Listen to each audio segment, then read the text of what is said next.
Budget आने वाला था 4 दिन में, तो कैसे चीजों की कीमतें बढ़ाई जाए, कैसे जनता को बेवकूफ बनाया जाए, ये सब स्क्रिप्ट तैयार की जा रही है। अरे बजट छोड़ दीजिए, भाजपा सरकार में कुछ उम्मीद नहीं है, ये कुछ नहीं करेंगे। ये गुजरात के व्यापारी जो है देश को बेचेंगे। अभी तक ये व्यापारी तो थे, ये तानाशाह भी बन गए, हिटलर भी बन गए बजट से। भाजपा अपने उम्मीद का सब खो चुकी है, सब विधा को तार-तार कर दिया है। हम लोग मुहर लगा देते हैं, लेकिन आपने तो कुछ किया ही नहीं। कौन सा विश्वविद्यालय बना रहे हैं, कौन सा विश्वविद्यालय का मेडिकल कॉलेज बना रहे हैं? कि ये बजट केवल अडानी और अंबानी के लिए लाना चाहते हैं। इन्होंने एक भी काम करके नहीं दिखाया है, केवल झगड़ा कराने का काम, लड़ाने का काम करते हैं। अरे नरेंद्र मोदी जी, अब तो ले आइए, सही काम करिए। जो जहाज से चलता था उसको हवाई चप्पल पे ला दिए, और हवाई चप्पल वाला तो बेचारा बगैर चप्पल के चलने लगा है। देखिए, ये सब तो जुमले हैं, इनमें कुछ दम नहीं है, और महंगाई चरम पे है, आप भी जान रहे हो। ओम प्रकाश राजभर जी का हमने भाषण सुना था, उन्होंने कहा था कि देश में अगर सबसे बड़ा कोई झूठा है तो उस शख्स का नाम है नरेंद्र मोदी। निर्मला ताई बजट में क्या लाई? तो देश का बजट 1 फरवरी को आने वाला है, लेकिन किसानों, देशवासियों को क्या उम्मीद है?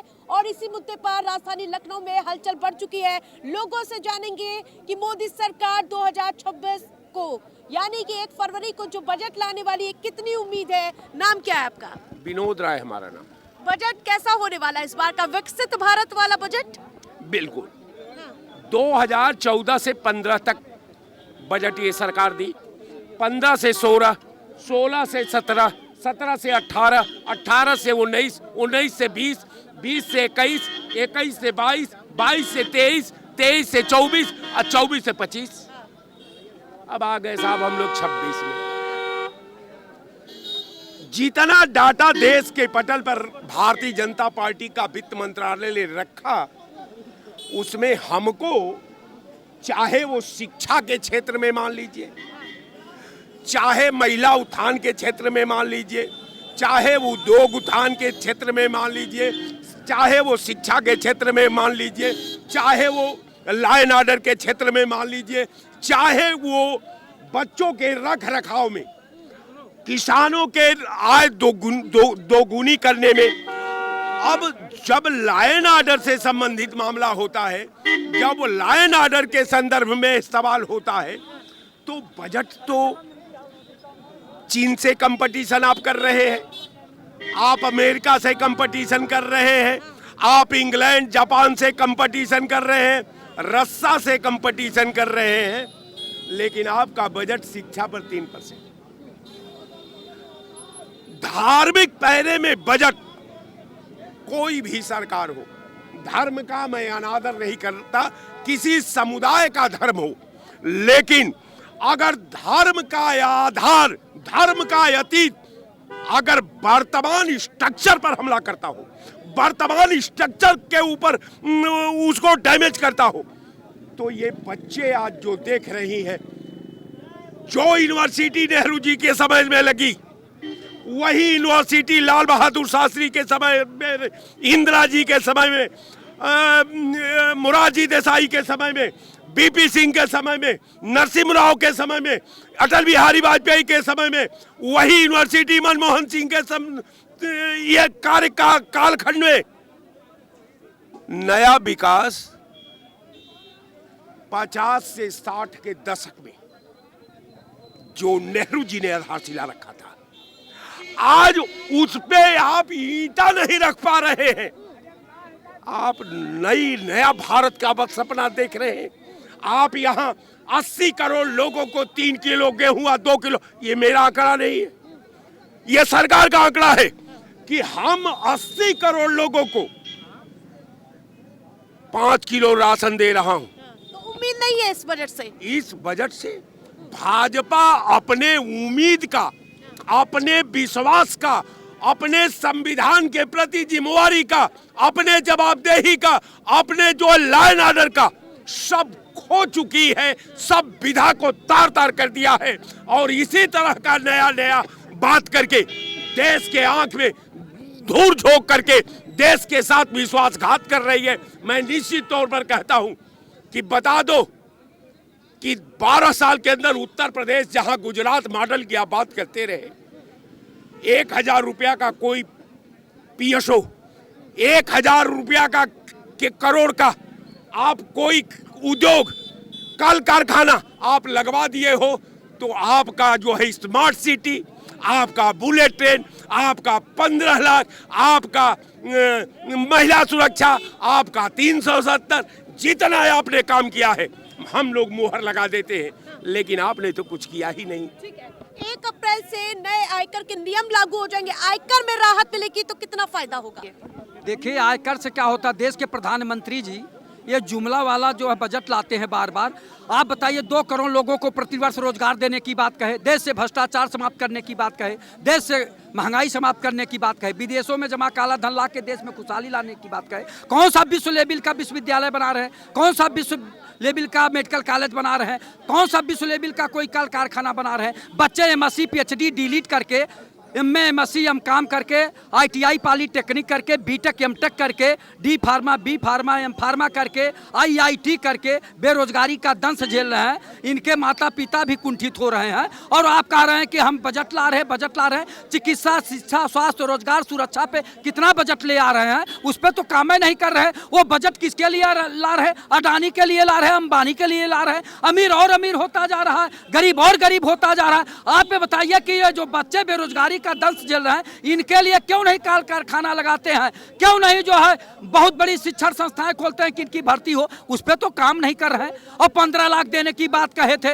आज तक 15 लाख मिला नहीं। तो ये क्या है? ये केवल लोगों को जुमला वाला जो है बजट ला के गुमराह करते हैं। अरे नरेंद्र मोदी जी, अब तो ले आइए, सही काम करिए कि अब जाते जब आते तो सही कोई काम ऐसा कर जाइए कि जनता खुश हो। आप तो जनता के खून को चूसने का काम किए, जनता के टैक्स के पैसे से चौथी बड़ी अर्थव्यवस्था बना दी। चौथी अर्थव्यवस्था केवल दिखावा में है। कितना कर्जा देश पे बढ़ गया है ये भी मालूम है। 2.5 लाख हजार करोड़ रुपया तो कर्जा हो गया है देश पे। उसकी बात करिए, प्रति व्यक्ति 2.5 लाख कर्जा हो गया इस देश पर। और उसके बाद आप कह रही चौथी जो है अर्थव्यवस्था हो गई, वो हवा हवाई हो गई, आपके चैनल पे हो गई, अखबारों में हो गई। प्रति व्यक्ति आय घटती जा रही है और ये कह रहे हैं कि चौथी अर्थव्यवस्था हो गई। कहाँ हो गई? हवा में हो गई। धरातल पे हो, जनता का जीवन स्तर जो है गरीबी रेखा से ऊपर उठे, तब तो हम लोग महसूस करें, बच्चों को रोजगार मिले, तब तो अर्थव्यवस्था का समझ में आए। वो अर्थव्यवस्था कैसी, जिसमें बेरोजगारी फैली हुई है, महंगाई फैला हुआ, भ्रष्टाचार बढ़ा हुआ है, और आप कह रहे हैं अर्थव्यवस्था बढ़ गई। वो अर्थव्यवस्था कहाँ जा रही? अडानी के पास जा रही है या अंबानी के पास जा रही? ये किसान परेशान, नौजवान परेशान, छात्र परेशान, बेरोजगार परेशान, इनकी तो हालत खस्ता होती जा रही। इनके बारे में कब करेंगे? उनका तो 14,000 करोड़ माफ कर दिए, किसानों का कर्जा माफ नहीं कर रहे, बेरोजगारों को नौकरी नहीं दे रहे, महंगाई नहीं समाप्त कर रहे हैं, और उसके बाद कह रहे हैं कि चौथी अर्थव्यवस्था हो गई। आप क्या कहेंगे बजट पर? बीजेपी सबको लड़ा रही है। आज कंडीशन ये हो गई है कि हर गांव में हर बिरादरी आपस में लड़ने के लिए स्थिति बना दी है। ये जो आक्रोश है, स्थिति ये है कि अब बताइए, कोई ऐसा व्यक्ति हो जो सबको गाली देता फिर उसके ऊपर कोई मुकदमा नहीं हो सकता है। बजट से क्या उम्मीदें हैं? बीजेपी सरकार सब बस खाली ढिढोरा पीटती है, बजट में कुछ नहीं। आज बताइए आप, सवर्ण के लिए कोई आयोग बना, सवर्ण के लिए कोई योजना आई? सवर्ण इस देश का नागरिक नहीं है, सिर्फ वोट लेना है बस। स्वर्ण तो सबसे बड़ी आबादी है। आप क्या कहेंगे बजट को लेकर? वही मैं कह रहा हूँ, मुद्दे पे रहें तो ज़्यादा बढ़िया है। देश का प्रधानमंत्री 18 घंटे काम करता है, बजट आने वाला है 2-4 दिन में, तो कैसे चीज़ों की कीमतें बढ़ाई जाए, कैसे जनता को बेवकूफ़ बनाया जाए, ये सब स्क्रिप्ट तैयार की जा रही है। और किस तरीके से बजट आना चाहिए ये मुझे कहने की ज़रूरत नहीं है। 2014 से जब तेल और डीजल की कीमत या खाने वाले तेल की या गैस की या और जो ज़रूरतों की चीज़ें, चाहे स्टेशनरी हो, कपड़ा हो, शिक्षा से संबंधित सामान हो या एग्रीकल्चर का हो, तो आप उठा कर देख लीजिए कि 2014 में उनके रेट क्या थे, आज क्या रेट है। तो आपको लगता है कि जब 5-5 राज्यों में चुनाव है 2026 में, और एक बड़ा राज्य है, शुरुआत में ही जनवरी-फरवरी में उत्तर प्रदेश में चुनाव है, उस वक्त तक बजट आया नहीं होगा, वो फरवरी में बजट आएगा। तो इन सबके लिए मैनेज करने के लिए देश का प्रधानमंत्री 18 घंटे काम कर रहा है। आप लोग तो खामखा ये बेवकूफ़ लोग आ जाते हैं आपके चैनल पे, बोलते हैं बजट अच्छा होगा, ये होगा, वो होगा, या कुछ कमियां बता देंगे। मैं तो सिर्फ इतना कहना चाहता हूँ, नरेंद्र मोदी बड़ी ईमानदारी से 18 घंटे काम कर रहा है कि किस तरीके से हर चीज़ के दाम बढ़ाए जाएं, ताकि जनता बिल्कुल जो है बिल्कुल एकदम जैसे अब 2014 से आज देश की जनता की वो हालत है। अगर 29 तक रहा तो एक डायलॉग होता था नरेंद्र मोदी का कि चप्पल वाला हवाई जहाज पे घूमेगा। आज हमें अफसोस है कि जो हवाई जहाज में घूमते थे वो आज चप्पल पे आ गए हैं। इतनी महंगाई की मार हो गई है कि अब इतना समझना देश के लिए कोई बड़ी बात नहीं है कि बजट में क्या होने वाला है। बजट देश विरोधी होगा, इसको पहले कह देना ही ज़्यादा अच्छा होगा, क्योंकि 5 राज्यों के साथ उत्तर प्रदेश का ना तो इंतजार कर दीजिए, शायद कुछ हो खास इस बार के बजट में, शायद कुछ खास स्कीम रखी हो, जैसे आयकर इस बार 1 अप्रैल से नया नियम भी लागू होने वाला है जी। क्या लागू होने वाला? एक आयकर के नए नियम 1 अप्रैल से लागू होने वाले हैं। देखिए मैम, आयकर हो या जीएसटी हो, इस पर कोई बहस नहीं होनी चाहिए, क्योंकि आप किसी भी चीज़ को लेंगे सिर्फ बढ़ के ही आएगा। अगर हमने किसी चीज़ में घटा दिया तो हमने दूसरी चीज़ में बढ़ा दिया। यही बजट है भाजपा का, तो वो मैनेज करती है। कैसा बजट है भाजपा का? देखिए, बजट तो हर सरकारें बनाती हैं। सरकार ने देश हित में भी सब बजट बनाया होगा और समाज हित में बनाया होगा और बनाना चाहिए। अगर देश हित में, समाज हित में, महिलाओं के, छात्रों के हित में सब बजट नहीं होगा तो उसका खामियाजा सरकार को भुगतना पड़ेगा। और सरकार जो बजट बनाती है वो यही सोच कर चाहे जो सरकार हो, चाहे जिसकी सरकार हो, मैं एक यूनिक सरकार, वो यही चाहता है कि देश हमारा कैसे तरक्की करेगा, हमारे देश का नौजवान, हमारे देश की महिलाएँ, हमारे देश का किसान कैसे तरक्की करे, कैसे आगे बढ़े। और ये बढ़ने की रूपरेखा को देख करके ही बजट बना था। बजट जो बनाया है, हम तो बजट देखे नहीं है। लेकिन उम्मीद क्या है आपको? उम्मीद यही है कि बजट किसानों, नौजवानों और महिलाओं के अनुरूप होना चाहिए और हमारी जो आशाएं हैं सरकार से, और उसमें सहूलतें होनी चाहिए और महंगाई में कुछ ना कुछ नियंत्रण होना चाहिए। और कुछ ना कुछ का, महंगाई तो नियंत्रण पूरी तरह नहीं की जा सकती चूँकि जनसंख्या के हिसाब से, लेकिन कुछ ना कुछ उस पर जरूर वो जो मध्यम वर्ग का, जो छोटे वर्ग का लोग हैं, उनको राहत होनी चाहिए और सरकार ऐसा ही बनाएगी, ऐसा बनाना चाहिए। युवा कैसा चाहता है कि बजट हो? बजट देखिए, सरकार जो ला रही है, हम तो चाहेंगे कि जो जनता यहाँ पे है, भारत की जनता और प्रदेश की जनता के हित में वो बजट हो, वो हित में बजट हो और सर्व समाज उससे खुश रहे। बजट वैसा होना चाहिए। बजट ऐसा ना होना चाहिए कि गरीब जो है महंगाई से मर जाए, बिना खाए मर जाए। आप महंगाई को इतनी ऊंचाई पर ना ला दीजिए कि गरीब जो है खाए बिना मर जाए। तो सर्व समाज के लिए जो हित में हो वैसे बजट अगर आती है तो उसका हम समर्थन करते हैं, बिल्कुल। तो और लोग हैं, उनसे जानेंगे कि आखिरकार विकसित भारत का बजट कैसा होना चाहिए। नाम आपका क्या है? मेरा नाम चौधरी राम कुमार सिंह है, मैं बागपत का रहने वाला हूँ। देखिए, ये जो यूजीसी का ये लाए हैं, ये लपड़ा खड़ा किया है इन्होंने सारा, ये इसकी कोई आवश्यकता नहीं थी, न किसने इसकी मांग की थी कि वह बजट को ले आओ। क्यों लाए ये केवल इसलिए लाए हैं कि जनता का ध्यान भटक जाए। जो आम मुद्दे हैं, महंगाई है, किसानों की समस्या है, छात्रों की समस्या है, ताकि उन सब समस्याओं से सबका मन हट जाए, सब इधर लग जाए इसी में, और इसी में अड़ जाती है। लेकिन इसमें कोई भी इसका समर्थन नहीं कर रहा, कोई भी, और केवल आदमी यही चाह रहे हैं कि ये इस झंझट को ख़त्म करें। ठीक है, आपका क्या नाम है? बजट जो आएगा वो अपने हिसाब से देंगे। बाकी देखिए, आपने मोबाइल वाला पैसा बढ़ जा रहा है, पैसा खत्म हो जाता तो फ़ोन आता भी नहीं है, और किराया भी आप देख लीजिए बस का बहुत ज़्यादा हो गया है। और जो ट्रेन में जो डब्बे बढ़ाए नहीं जाते हैं, बेचारे कैसों बैठ के जाते हैं, बहुत परेशानी झेलना पड़ता है। ये सब बजट जो है कम होना चाहिए ताकि लोगों को परेशानी ना हो। टैक्स से राहत मिली है, उससे कोई आपको राहत नहीं मिलती हुई नजर आ रही है? देखिए, जो परेशानी उसको तो जो आना तो अलग बात है, जो बिल्कुल कम करना चाहिए मैं उसकी बात कर रहा हूँ। जो वर्तमान में चल रहा है, किराया आपको बस की बता ही दिया, ट्रेन में जो डब्बा बढ़ाते नहीं है, बेचारे परेशान होकर जाते हैं। बहुत लोग बोरा लिए रहते हैं, कमाने खाने के चक्कर में परेशानी उठाते हैं। इतना दिक्कत, जिसके पास पैसा तो रिजर्वेशन कराते हैं, बहुत डब्बे भी नहीं मिल पाते हैं, परेशान होते हैं। तो ये कम होना चाहिए। मोबाइल का है, लिया कि चला दिया कि फ्री, बहुत लोग पैसा नहीं भर पा रहे हैं, कैसे चलाएंगे, बंदो हो जाता है। सारी सुविधा और सारा सिस्टम उसी पर है। तो एक कम होना चाहिए और फिक्स बिल्कुल कुछ दिन चलना भी चाहिए। ये ना कि आप रोक दो बस काम रुक जाए। हाँ, ये तो इस पर कम करें आप। बाकी बजट ले आइए, कैसे ले आएंगे, कैसे चलाएंगे, लेकिन जो दिक्कत है उसको तो जरूर कम होना चाहिए। आपका क्या नाम? नहीं, जो बजट का 1 फरवरी को आप बता रहे बजट लागू होने जा रहा है बेसिकली जो है, तो बजट लागू तो ये तो सरकार का अपना नियम है बेसिकली जो है, और पिछले 77 साल से बजट लागू होता जा रहा है।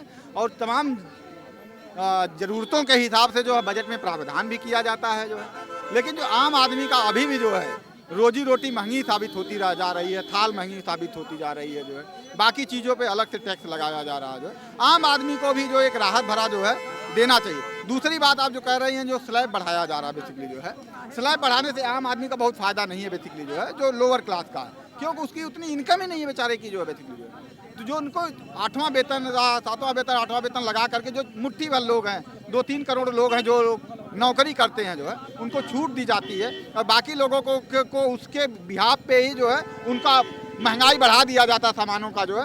तो ये कहीं ना कहीं जो है उनके साथ जो है उनकी भावनाओं के साथ जो है खिलवाड़ हो रहा है, उनको न्याय नहीं मिल पाएगा बेसिकली जो है।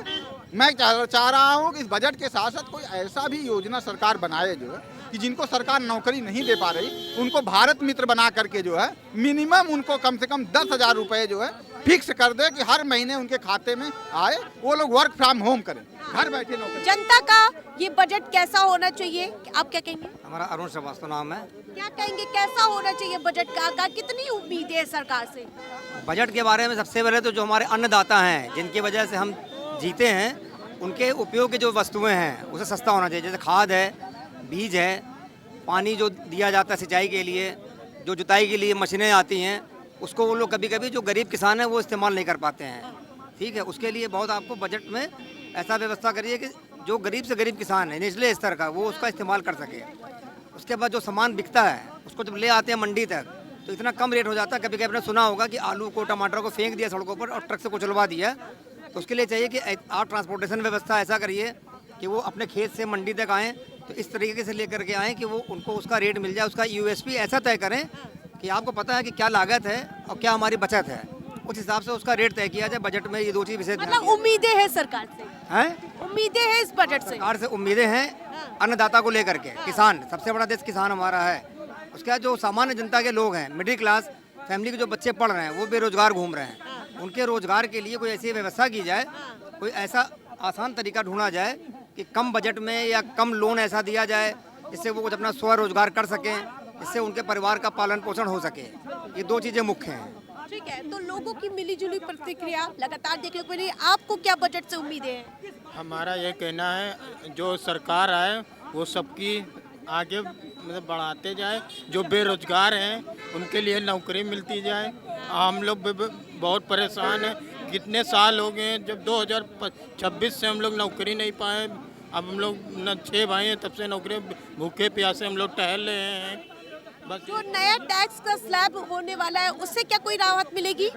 देखिए मैम, टैक्स का स्लैब बढ़ेगा, ठीक है, टैक्स से राहत मिलेगी, लेकिन टैक्स का स्लैब बढ़ाने से ज़्यादा ज़रूरी है कि कमाने वालों की संख्या बढ़ाएं। जब कमाई रहेगी तब हम टैक्स देंगे और उसका हमको फ़ायदा मिलेगा। तो बजट से काफ़ी उम्मीदें हैं और बजट में अपेक्षानुरूप रहना चाहिए कि किसानों के लिए खाद सस्ती हो, छात्रों के लिए कापी किताब और पुस्तकें या स्टेशनरी सस्ती हो, डीजल पेट्रोल के दाम सस्ते हो, खाने का तेल आपको भी मालूम है 200 रुपये लीटर चल रहा है, उसमें कुछ सस्ताई हो खाद्य सामग्री में। तो बजट से उम्मीद बहुत है, इन्हीं सब में वो होना चाहिए। निर्मला सीतारमण की सरकार से अब तक आपको फायदा होता हुआ नजर आ रहा? मोदी सरकार चौथी अर्थव्यवस्था का दम भरती हुई नजर आ रही है। देखिए ये सब तो जुमले हैं, इनमें कुछ दम नहीं है और महंगाई चरम पे है, आप भी जान रहे हो। तो महंगाई से जब तक राहत नहीं मिलती है बजट का कोई मतलब नहीं है। तो हम मतदाता है, जनता है, हमको बजट में सीधी राहत दिखनी चाहिए कि डीजल पेट्रोल के दाम कम हुए कि नहीं, यूरिया हमको सस्ती मिलना शुरू हुई कि नहीं, छात्रों को स्टेशनरी सस्ती मिलना सही हुई कि नहीं। तो जो आम लोगों के मुद्दे हैं इनमें डायरेक्ट अगर हमको कुछ छूट या वैसा मिलता है तब तो सही है। टैक्स स्लैब घटाने बढ़ाने का अपनी जगह है, जिनकी कमाई है टैक्स स्लैब ज़्यादा कम होता रहता है। ठीक है, आपका क्या नाम है? रामसेवक मिश्रा। बजट से क्या उम्मीद है आपको? अरे बजट छोड़ दीजिए, भाजपा सरकार से कुछ उम्मीद नहीं है। क्या किया बजट में? उत्तर प्रदेश की जो यूनिट बिजली दर है सबसे ज्यादा है पूरे देश में, कम किया क्या? बच्चों की जो फीस 2014 में आए थे मोदी जी, वो आज कितनी हो गई? 4-5 गुना ज्यादा हो गई, ये कम किए क्या? जो दवाएं थी, लोग कैंसर की दवाएं, डायबिटीज की दवाएं या आम दवाएं बुखार की, दर्द की, उसको कम किए क्या? उसको तो 20 गुना बढ़ा दिए। क्या कम किए? बच्चे की स्टेशनरी कम किए क्या? जो गरीब जो है बच्चे पढ़ नहीं पा रहे हैं उनकी फीस में कुछ कम किया क्या, या चीन अमेरिका जापान अमेरिका की तरह ऐसा कर दिया कि जो पढ़ने वाला बच्चा है इंटर तक तो हम सबको देंगे शिक्षा, लेकिन इंटर के बाद अगर पढ़ने वाला बच्चा भले गरीब से गरीब आदमी हो, किसी जात का हो, उसको जो है निःशुल्क पढ़ाएंगे क्या? ये कुछ नहीं करेंगे। ये गुजरात के व्यापारी जो है देश को बेचेंगे। अभी तक ये व्यापारी तो थे, ये तानाशाह भी बन गए, हिटलर भी बन गए। ये इनका बजट सिर्फ छलावा है। ये सिर्फ ऐसे सिगुपा छोड़ते रहते हैं, करते कुछ नहीं। हर 15 दिन में कानून बना देंगे और बता दें कि हर बार तो बताते हैं बजट कम हो गया, लेकिन महंगाई रोज बढ़ती चली जा रही है। गरीब एकदम गरीब होता चला जा रहा है, अमीर एकदम हवाई चप्पल वाला हवाई जहाज पर बैठ रहा है। बाप रे, जो जहाज से चलता था उसको हवाई चप्पल पे ला दिए, और हवाई चप्पल वाला तो बेचारा बगैर चप्पल के चलने लगा है। ये जो है जुमलेबाज हैं। ये जुमलेबाज जो है सिर्फ जुमला देते हैं, कोई राहत नहीं देते हैं देश की जनता को, किसान को, बच्चों को, गरीबों के लिए कुछ भलाई किया गया, कुछ नहीं किए। ये जितने भी कार्य करते हैं सिर्फ जो है जुमलेबाजी वाला करते हैं, लूटने वाला करते हैं, जनता को जो है परेशान करने वाला करते हैं, झूठ बोलने वाला काम करते हैं। यही नहीं, माननीय पंडित जवाहरलाल नेहरू ने बहुत दिन पहले कहा था कि भैया 75 साल बाद आज़ादी के एक लुटेरा अनपढ़ आएगा, वो जनता को लड़ाएगा, जात से जात को लड़ाएगा, सारे देश में जो है हाहाकार मचा देगा, देश बेच देगा। आप लोग देश संभाल के रखना। अब मन ही हमारे ओम प्रकाश राजभर जी का हमने भाषण सुना था। उन्होंने कहा था कि देश में अगर सबसे बड़ा कोई झुट्टा है तो उस शख्स का नाम है नरेंद्र मोदी। मन ही ओम प्रकाश राजभर, अरे वो खुल के वो डरते नहीं, कह देते हैं जिसको कहना रहता है। काफी नाराजगी देखने को मिल रही है। आपका क्या नाम है? इंजीनियर दिनेश। आपको क्या बजट से उम्मीदें हैं? देखिए, ये बजट केवल ध्यान गुमराह करने के लिए, जनता को बांटने के लिए है। मैं ये कहता हूँ जो गलती कर रहा है उसको सजा मिलना चाहिए, और बगैर गलती करने वालों को सजा नहीं भुगतनी चाहिए। ये जिस तरीके से उत्तर प्रदेश की सरकार ने इलाहाबाद में प्रभु भगवान शंकराचार्य परम पूज्य स्वामी अभिमुक्तेश्वरानंद सरस्वती जी या उनके लोगों के साथ में जिस तरीके से सरकार ने पटकने का काम, बाल पकड़ करके उठा के पटकने का काम, उनको अपमानित करने का काम किया है, इससे कहीं न कहीं पूरे प्रदेश और देश में हिंदू समाज और धर्म का अपमान हुआ है। मुख्यमंत्री योगी आदित्यनाथ जी हिंदू के बहुत बड़े नेता बनते हैं, लेकिन कहीं न कहीं वो इतने बड़े सनातनी हिंदू जो हमारे परम पूज्य हैं उनका अपमान किए हैं, तो उससे ध्यान भटकाने के लिए इस तरीके का तमाम लाया गया है। दूसरी बात, अभी आज महाराष्ट्र के डिप्टी चीफ मिनिस्टर जो प्लेन क्रैश हादसे में मौत हो गई, कहीं न कहीं इसकी विशेष गहन रूप से जांच होनी चाहिए। कहीं न कहीं इसमें जांच होने पर सरकार के लोग पाए जाएंगे। जिस तरीके से इससे पहले पूर्व सीएम विजय रूपाणी जी का प्लेन क्रैश में मौत हुई थी, उससे पहले जनरल बिपिन रावत जी का मौत हुआ था, तो कहीं न कहीं इसकी जांच होनी चाहिए। और उत्तर प्रदेश के जो मुख्यमंत्री हैं, ये प्रवासी मुख्यमंत्री हैं, ये रहने वाले उत्तराखंड के हैं। यहाँ की जनता से, गरीबी से, महंगाई से, बेरोजगारी से इनका कोई मतलब नहीं है। और बजट पे क्या कहेंगे? बजट पर मैं ये कह रहा हूँ कि ये बजट केवल अडानी और अंबानी के लिए लाना चाहते हैं, न कि गरीबों और किसानों के लिए। इन्होंने 12 साल की केंद्र की सरकार और 10 साल उत्तर प्रदेश की सरकार हो रही है, इन्होंने एक भी काम करके नहीं दिखाया है। केवल झगड़ा कराने का काम, लड़ाने का काम करते हैं। और जब से उत्तर प्रदेश में 43 सीट इंडिया गठबंधन उत्तर प्रदेश में जीता है, तो कहीं न कहीं योगी जी ने केंद्र को हराया, केंद्र वाले योगी जी को हटाना चाहते हैं। लेकिन वो तो कह रहे हैं महिलाओं, रोजगार और सब पर फोकस होने वाला बजट है। आप बताइए, मेरठ में सरधना में एक दलित बेटी की मां को मार करके उठा लिया जाता है, उस पर कोई सरकार का बयान नहीं आता है। इस तरह से उत्तर प्रदेश के हर सिद्धार्थनगर में लोधी समाज के ऊपर अत्याचार हो गया है। हर जिले में सबसे ज्यादा कैस्टोलियल डेथ महिलाओं और बहन बेटियों के साथ बलात्कार होकर के हत्या होने का काम, इनकाउंटर होने का काम इस योगी आदित्यनाथ की सरकार में हो रहा है, जो लगातार बढ़ रहा है। और कहीं न कहीं इनको उत्तर प्रदेश की जनता हटाने का काम करेगी। और आने वाले समय में समाजवादी पार्टी के नेतृत्व में, माननीय अखिलेश जी के नेतृत्व में प्रदेश की सरकार बनने जा रही है। तो आपने देखा राजधानी लखनऊ के लोगों की मिलीजुली प्रतिक्रिया देखने को मिल रही है। तो बजट को लेकर जहां एक तरफ सरकार तैयार है, तो इसके साथ साथ जनता भी तैयार नजर आ रही है। लेकिन इस बार के बजट में क्या खास होगा वो तो देखने वाली बात होगी। कैमरा पर्सन फैसल के साथ मैं आरती तिवारी, प्राइम टीवी लखनऊ।